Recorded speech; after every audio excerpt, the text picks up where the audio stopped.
پاکستان کا nuclear programme 1981 میں اسرائیل نے عراق کے وسیراک نیوکلیئر ری ایکٹر پر ایئر اٹیک کیا۔ اس حملے کے بعد پاکستان کے کوہٹا میں جاری ایٹمی پروگرام کے بارے میں بھی اسرائیل اور بھارت کی کنسرنز کی خبریں سامنے آئیں۔ الگ الگ رپورٹس میں یہ دعویٰ کیا گیا کہ پاکستان کی ایٹمی انسٹالیشنز کے خلاف کسی پاسبل یا امییننٹ کارروائی پر غور ہوا تھا اور بھارت نے بھی اس معاملے میں دلچسپی دکھائی تھی، لیکن اس پورے واقعے کی ڈیٹیلز آج بھی مکمل طور پر پبلک ریکارڈ میں صاف نہیں ہیں، اس لیے اسے ایک اسٹیبلشڈ ملٹری آپریشن کے بجائے رپورٹڈ پلان کے طور پر بیان کرنا زیادہ درست ہے۔ لیکن اس واقعے کی اہمیت بہت بڑی ہے، کیونکہ یہاں پاکستان اور اسرائیل کے درمیان تعلقات کا ایک عجیب کنٹراڈکشن سامنے آتا ہے۔ ایک طرف ایسی رپورٹس تھیں کہ اسرائیل پاکستان کے نیوکلیئر پروگرام سے پریشان تھا، اور دوسری طرف بعد کے برسوں میں دونوں ملکوں کے درمیان بیک چینل کانٹیکٹس کی انفارمیشن سامنے آنے لگی، یعنی جس اسٹیٹ کو پاکستان اپنی نیشنل سیکیورٹی کے لیے خطرہ سمجھ سکتا تھا، اسی اسٹیٹ کے ساتھ کسی نہ کسی لیول پر کانٹیکٹ بھی برقرار رہا۔ اور اب ہم پہنچتے ہیں اس واقعے کی طرف جس کا ذکر اس سعودی پرانے عربی اخبار کے آرٹیکل میں ہے۔ سن 1991 گلف وار، عراق نے اسرائیل پر اسکڈ میزائل داغے، لیکن اسرائیل نے امریکی لیڈرشپ میں بننے والی کولیشن کو مشکل میں ڈالنے والے کسی بڑے فوجی ری ایکشن سے گریز کیا۔ 2003 میں اس اخبار جس کا نام الحیات ہے میں شائع ہونے والے ایک آرٹیکل میں جرنلسٹ احمد القریشی نے ایک نوجوان پاکستانی کا ذکر کیا جس نے امریکہ کی یہودی آرگنائزیشن بنائے برتھ انٹرنیشنل کو خط لکھ کر اسرائیل کی طرف سے سیلف کنٹرول یا ٹولرنس اختیار کرنے پر شکریہ ادا کیا تھا۔ اس خط میں ایلیجڈلی یہ خواہش ظاہر کی گئی تھی کہ ایک دن پاکستانی اور اسرائیلی عوام دوست بن سکتے ہیں، لیکن یہاں ایک بہت اہم جرنلسٹک ایتھکس کا خیال رکھنا بہت ضروری ہے۔ ہمیں اس خط کو پاکستانی حکومت کی آفیشیل انیشیٹو نہیں کہنا چاہیے۔ یہ 2003 کے آرٹیکل میں بیان کیا گیا ایک واقعہ ہے جس کی انڈیپینڈنٹ آرکائیول ویریفیکیشن بہت مشکل ہے۔ اس کے بعد بعض سیکنڈری اکاؤنٹس میں دعویٰ کیا گیا کہ بینظیر بھٹو کے دوسرے دورے حکومت یا سیکنڈ ٹرم میں پاکستان اور اسرائیل کے درمیان ڈسکریٹ کانٹیکٹس ہوئے۔ بعض رپورٹس میں اس وقت کے فوجی افسر پرویز مشرف کا نام بھی آتا ہے، لیکن اس حصے میں بھی ہمیں بہت محتاط رہنا ہوگا، کیونکہ ان کانٹیکٹس کی ڈیٹیلز کے بارے میں پبلک ڈومین میں مضبوط پرائمری ڈاکومنٹیشن موجود نہیں ہے، لہٰذا اسے یوں کہنا بہتر ہوگا کہ بعد کی رپورٹس میں ایسے کانٹیکٹس کا دعویٰ کیا گیا، نہ کہ یہ کہ پاکستان اور اسرائیل نے اس دور میں کوئی باقاعدہ خفیہ ایگریمنٹ کر لیا تھا۔ پھر مئی 1998 آتا ہے، بھارت نے پوکھران میں نیوکلیئر ٹیسٹ کیے۔ چند ہی دن بعد پاکستان نے چاغی میں اپنے نیوکلیئر ٹیسٹ کر دیے۔ اب ساؤتھ ایشیا کا اسٹریٹجک نقشہ بدل چکا تھا، پاکستان ایک نیوکلیئر پاور بن چکا تھا، اور یہ تبدیلی صرف بھارت کے لیے اہم نہیں تھی، اسرائیل سمیت پورے علاقے کی سیکیورٹی کیلکولیشنز بدل گئی تھیں۔ یونائٹڈ نیشنز کی سیکیورٹی کونسل نے بھی دونوں ملکوں کے نیوکلیئر ٹیسٹ پر کنسرن کا اظہار کیا اور ریزولوشن 1172 منظور کی، اور یہی وہ اسٹیج ہے جہاں آپ کے پاس موجود 2003 کا یہ سعودی اخبار الحیات کا آرٹیکل ایک بہت حیران کن دعویٰ کرتا ہے۔ اس آرٹیکل کے مطابق پاکستان کے نیوکلیئر ٹیسٹ کے بعد ایک خطرناک صورتحال پیدا ہوئی۔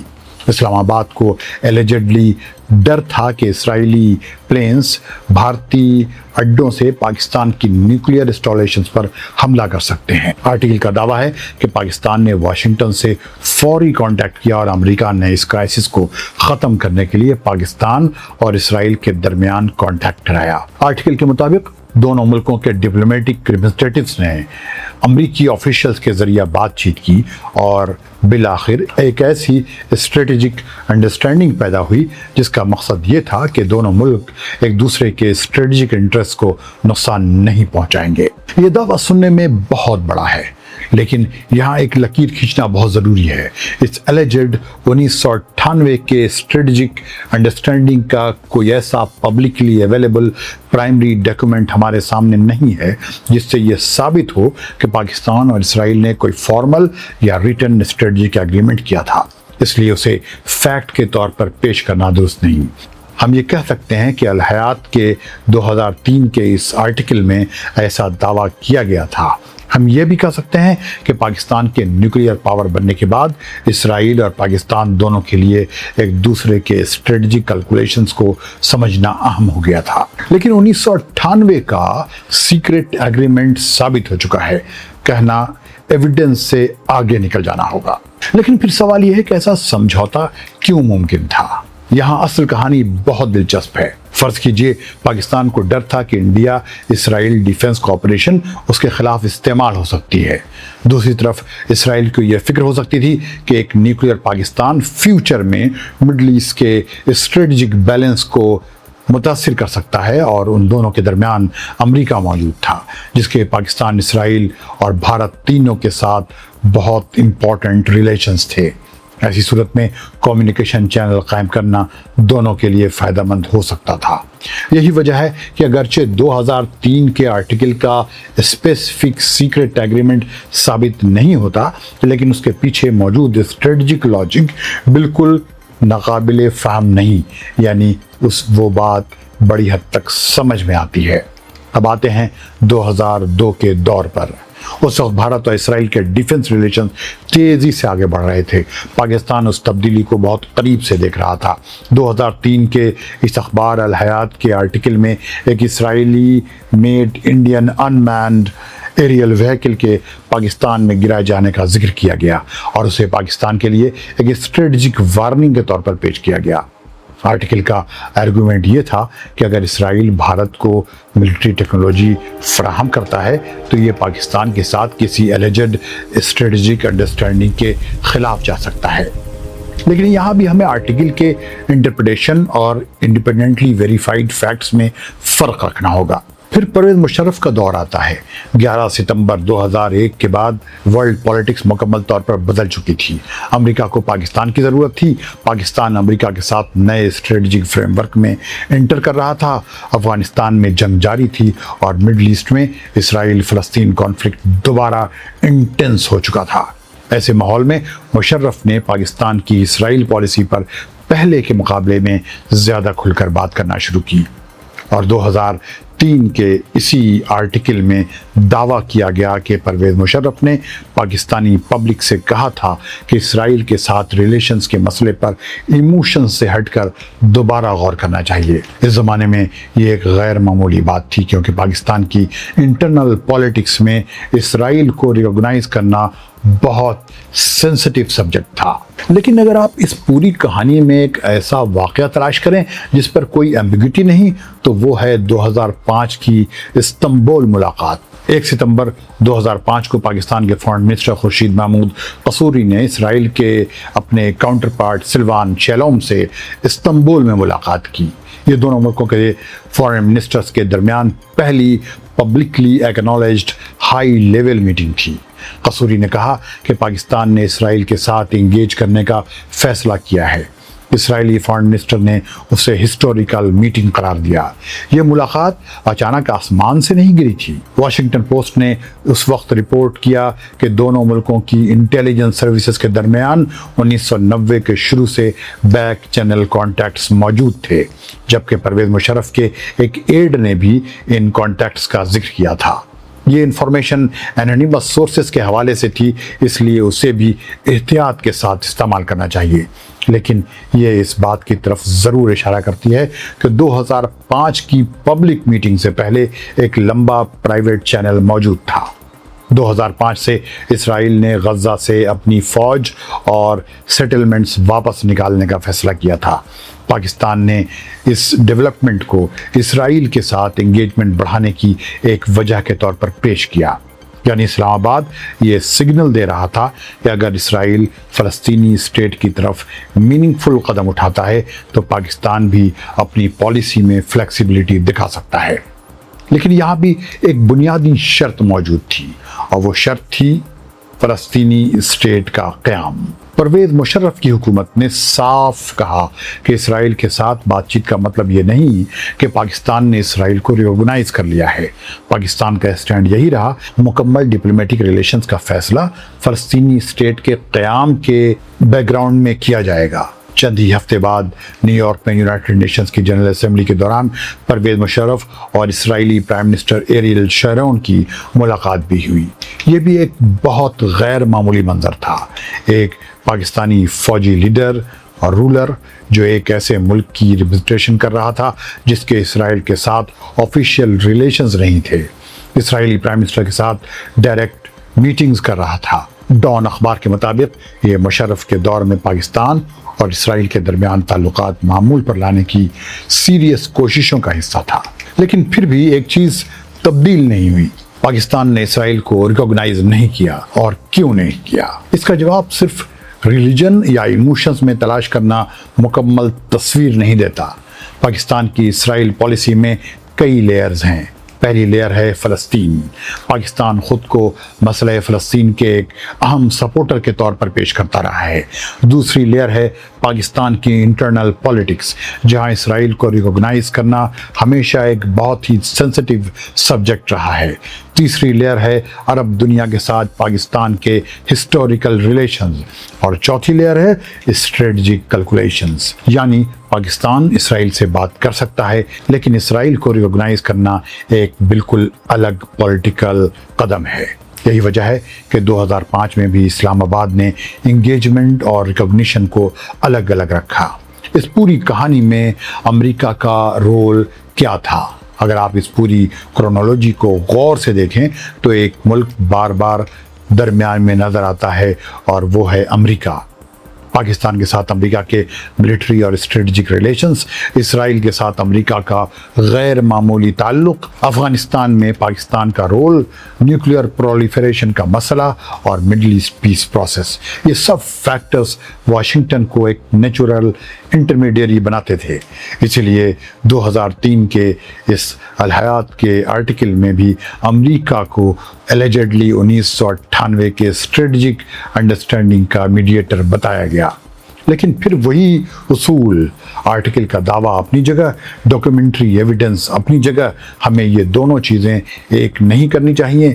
تو کیا پاکستان اور اسرائیل دشمن تھے یا خفیہ دوست؟ شاید دونوں میں سے کوئی جواب مکمل طور پر درست نہیں۔ پاکستان اور اسرائیل کے درمیان ریلیشنز کو سمجھنے کے لیے شاید بہتر ٹرم ہے پبلک اینیمیز پرائیویٹ چینلز، یعنی پبلکلی دونوں کے درمیان بہت زیادہ پولیٹیکل ڈفرینسز لیکن اسٹریٹجک لیول پر بعض اوقات کانٹیکٹ۔ پاکستان فلسطین کی حمایت کرتا رہا لیکن اسرائیلی آفیشیل سے بھی بات کرتا رہا۔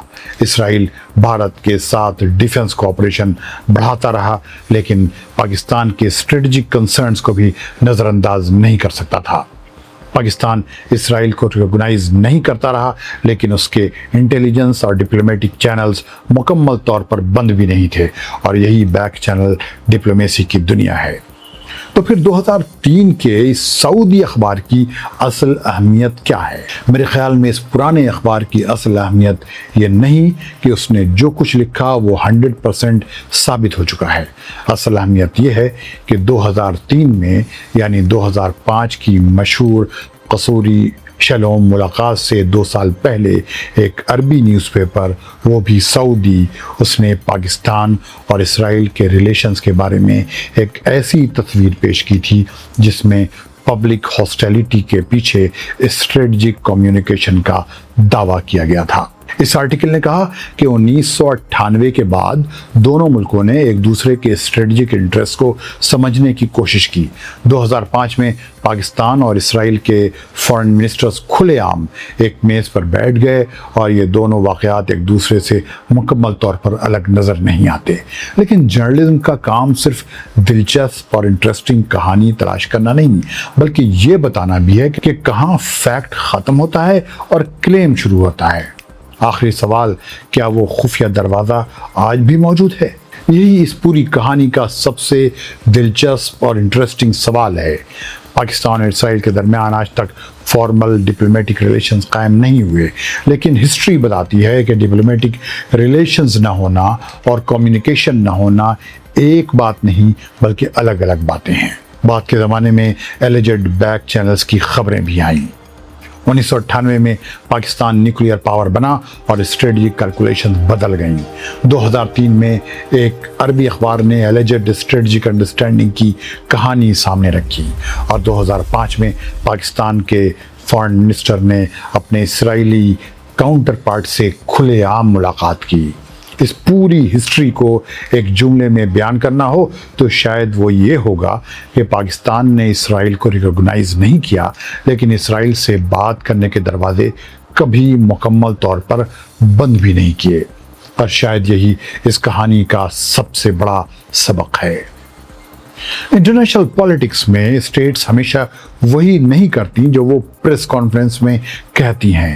بعض اوقات اصل ڈپلومیسی کی آواز مائکروفون پر نہیں بلکہ بند دروازوں کے پیچھے سنائی دیتی ہے، اور پاکستان اسرائیل کی کہانی میں شاید سب سے دلچسپ چیز یہی ہے۔ دشمنی سب کو دکھائی دیتی رہی، لیکن کانٹیکٹس ہمیشہ پردے کے پیچھے رہے۔ آپ کو یہ ویڈیو کیسی لگی کمنٹ میں بتائیں، اور پاکستان اسرائیل ریلیشنز کے بارے میں آپ کیا سوچتے ہیں اپنی رائے ضرور دیں۔ ریڈیو دیس کے دیکھنے والوں کو فیض الحق کا سلام۔